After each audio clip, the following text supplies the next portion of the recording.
Welcome back, it's me, Lou. I'm here for another action figure unboxing and review, and today we are featuring this Masters of the Universe Clamp Champ. Okay, so this is one of the deluxe figures. It's on the larger card backing. Previously I purchased which one was it? The Battle Armor He-Man and Ram Man. I still need Battle Armor Skeletor, and I just got this one. So this was a figure I wasn't too in a hurry to get, mostly because I don't have any memories of this character growing up. Clamp Champ came out much later down the line, and I think by then I might have moved on from Masters of the Universe, and I think I might have just moved on in general from toys. And I was probably playing Nintendo. I think that's what kind of drew my attention. Growing up in the 80s, I was really into like Star Wars, G.I. Joe, Masters of the Universe. Maybe like Hot Wheels, Muscles, all sorts of wild toys. And He-Man was one of those lines of toys that I was really into when I was probably about like 6 or 7. And I kind of just gradually grew out of it. It seems like with every year that passed, there'd be a new toy line that would kind of like pull my attention away, like G.I. Joe or Transformers. And by the time they got around to Clamp Champ, I think I was just done with Masters of the Universe altogether. I'm kind of familiar with the character, but I just have no history with him. All right, so here's the new Clamp Champ figure. As I stated earlier, it's the deluxe figure. It's on the larger cardboard backing. Some nice character artwork in the upper right corner. And it says here, it includes a comic book. He has his power pincer.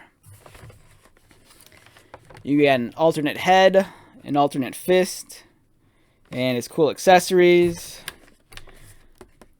There's something about these larger deluxe figures with the giant cards. They just seem kind of, I think I said this earlier, they just seem kind of generic to me.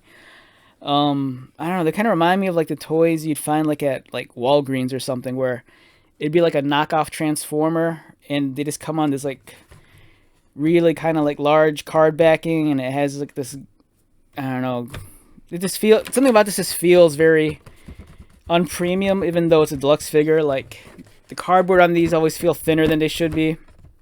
I mean, maybe it's a throwback to, back in the day, but it's kind of weird. Here's the artwork in the back. Awesome stuff. And we have Clamp Champ here, Ninjor, King Randor, who we don't have a figure of yet, and there's like a flying serpent in the background. So maybe that'll be a monster we might get in the future. And here it details Clamp Champ's accessory. We have the pincer. Looks like you press a button and then the claws start activating and moving. And for those of you that are collecting a line, here are some of the other figures that are available. There's Battle Armor He-Man, She-Ra, Roboto. I still need Battle Armor Skeletor. There's Merman, Panther, Battle Cat, Clamp Champ, and Zodak. This isn't all the figures that are out, but I believe these are the more recent waves, including this deluxe figure. Okay, let's rip this open. So, as I've stated in previous videos, I just love ripping these plastic bubbles off the cardboard backings.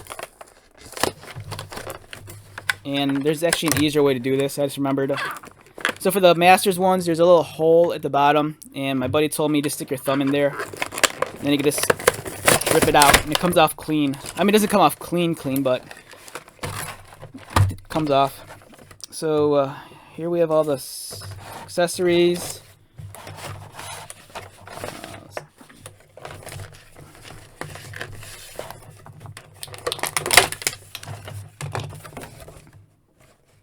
I think that's everything.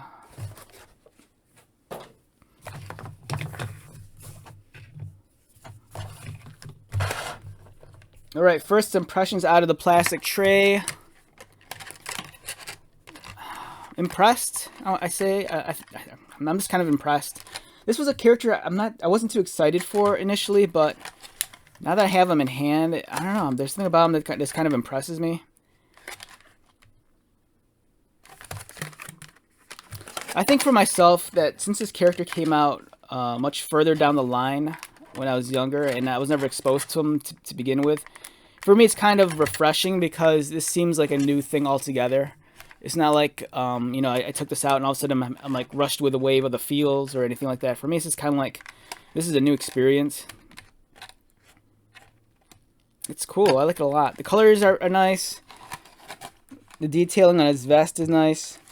One thing that never really bothered me until one of my friends pointed out, my buddy JC pointed out that one of the annoying things about the new Origin figures is that, especially the ones that are wearing the fur bikini, as I call it, it's I don't know, it's I don't know, it's not a whole lot going on there in terms of coverage. And then we can kind of see the upper parts of his thigh. It's almost like you expect his balls to be dangling out or something. But we don't.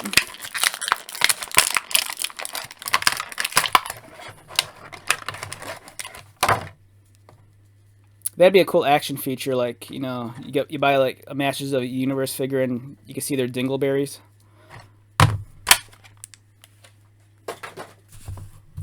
And we have this little instruction manual kind of deal. It reminds us that a lot of these figures could be disassembled and you can swap the body parts with other characters. So for this guy, his head comes off. You can remove his arms at the shoulders. His fur bikini comes off. And then he has his boots. These can come off. And we get the very cool throwback to the old days with the comic book. And we have Battle Armor He-Man fighting Battle Armor Skeletor. And then if you look in the foreground, there's actually the remnants of a Horde Trooper. And there's a Horde Trooper coming down the pipeline. I believe one of the PowerCon exclusives includes, I think there's 2 different versions of the Horde Trooper, Grizzlor, and I think a repaint of Hordak. And here we have the comic book. It's pretty neat. I remember I wasn't too keen on getting Clamp Champ at first until I read one of this comic book from another figure. And then I saw him here. I'm like, oh, I kind of need him now. He's in the comic book. But then they're showing other characters that aren't available yet in the waves. Like, you know, there's a Palace Guard. I'm kind of hoping that comes out. The King and Queen. The Hoverbots. I love the Hoverbots. I actually have a couple of them, but not from this line. I think I have the classics ones. It's either the classic ones or was it Super 7 that got the classics and was releasing them? I don't know. If I remember too, maybe I'll review those. I don't think I opened them yet. I think. Maybe I did. I can't remember. So it's cool. This comic book has no words. For some reason I thought it had words. Or is... I can't remember correctly. So, I want to say, I think for some of the comic books, I'm not sure if it's for this line or if it's for the WWE line, but I think there were 2 variations of the comic books. Like for the Masters of the WWE, I want to say, I think, like the foreign figures have comic books without captions, I think. I don't know, correct me if I'm wrong, but for some reason I want to say I remember this comic having words. But right now this version doesn't.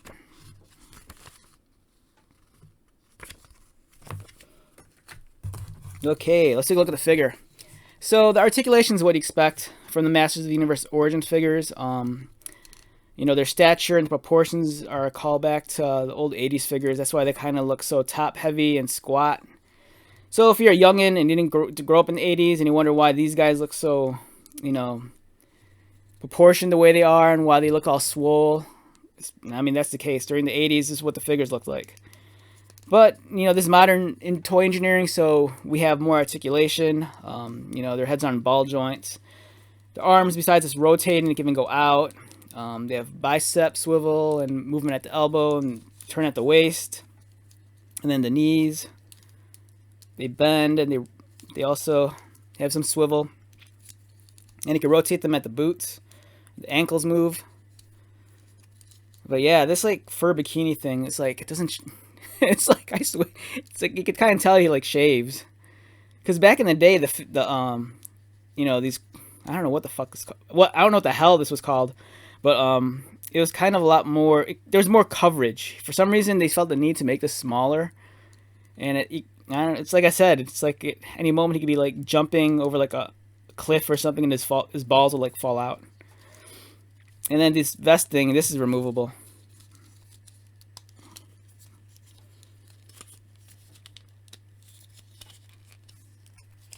And then he looks even more naked now.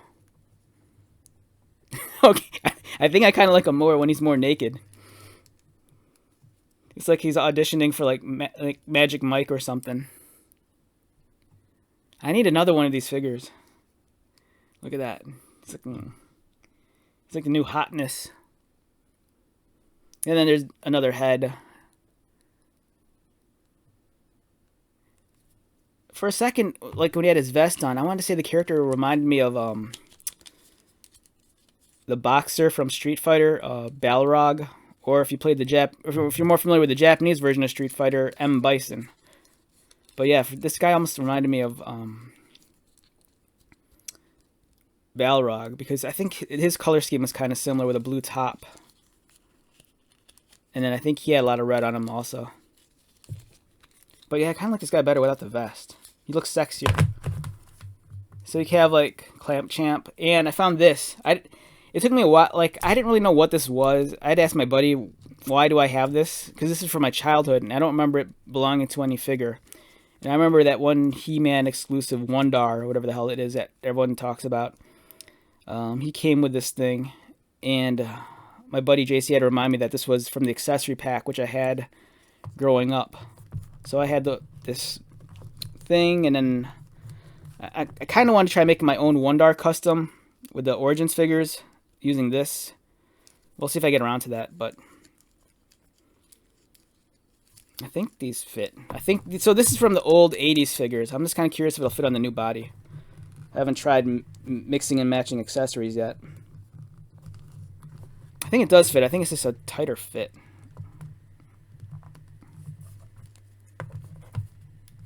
That's one of the things I loved about the He-Man figures as a child growing up, is that you could like swap their accessories. Like you could remove their vests or their straps and give them to other characters. Yeah, like this looks pretty cool. I like this guy. Look at that. He's all hot and sexy.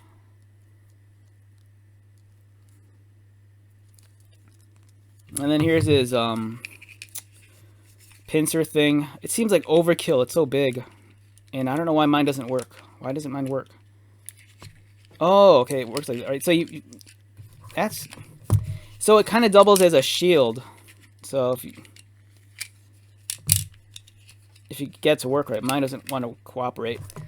All right, so yeah, it's like a shield. I thought it was like a gun or something.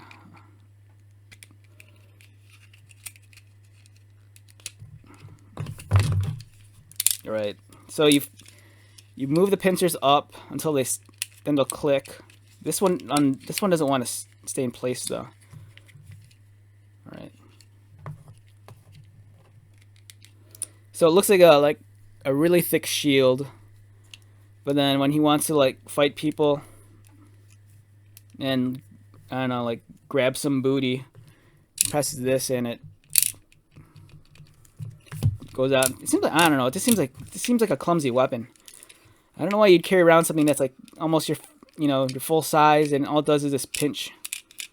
The detail's nice. It's sculpted well, but it's made of that weird swirly gray plastic that people hate because it makes stuff look cheap.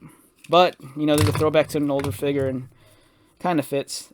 Now here's another thing. Like, this guy loves this grabbing stuff, and this looks like, I don't know, like a vise or a clamp with teeth on it.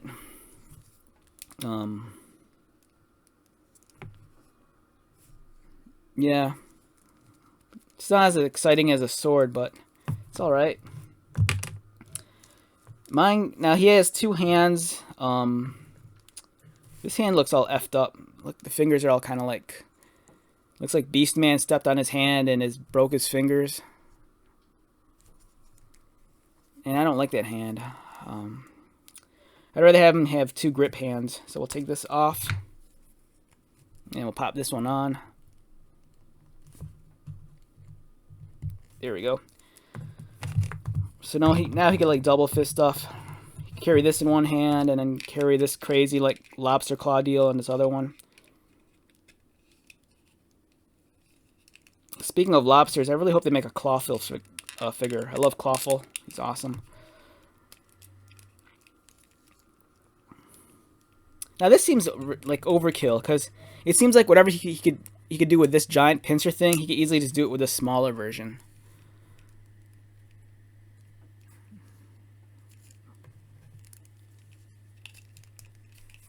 Yeah, it's cool. I like this guy a lot. Yeah, so it's like I said, I had no history with this character growing up. So for me, it was kind of a new experience hanging out with this dude.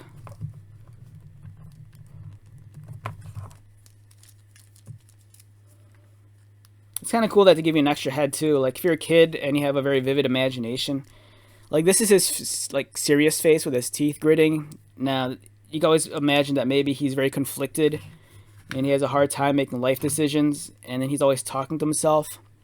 And then you can imagine like this is like his conscience just like talking to him, like it's like, I don't know, man, it's past 8 o'clock. I don't think I should eat another slice of pizza. And then his other head appears telling him other, you know, like, yeah, man, you want to get that other slice of pizza. And this is the guy, this is like his other personality that talks this guy into like getting into trouble.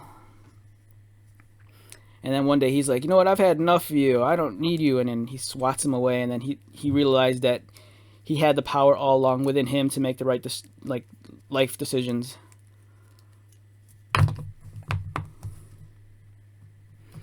Yeah, so this guy's neat. I like him. I don't have too many other figures here to compare him to right now. Let me just grab. I have this guy, Johnny Silverhand from the McFarlane Cyberpunk series. This is about a 7-inch figure. You know. And this guy comes with like booze and guitar, and he could like be a bad influence on Clamp Champ, and then Clamp Champ could like start drinking, or they could like start a band together, and then this guy could have a guitar,